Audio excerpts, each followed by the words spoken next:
હજુ નિવેદનબાજી બયાનબાજી બધું ચાલુ, આ લડાઈનો અંત ક્યારે?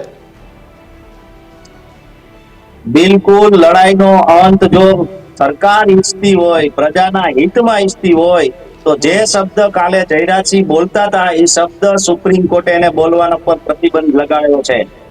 સરકારને રિપોર્ટ કરવો જોઈએ સુપ્રીમ કોર્ટને કે આ માણસ વિના મંજૂરીએ કેમ આટલા બધા ભડકાઉ ભાષણ આપે છે અને કોને મારવાની વાત કરે છે, શું કામ મારે છે, અને ભૂતકાળમાં એને માર્યા છે એવું પોતે સાબિત કરે છે.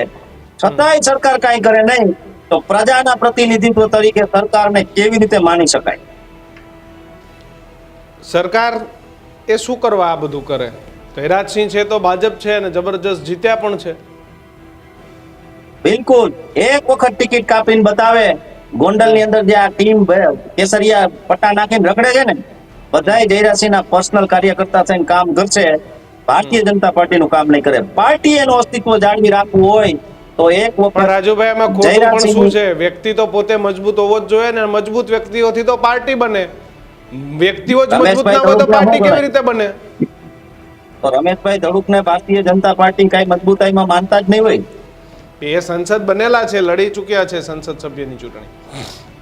બિલકુલ. એને અત્યારે પાર્ટીએ ઉપાધ્યક્ષ ઉપપ્રમુખ પણ બનાવ્યા છે.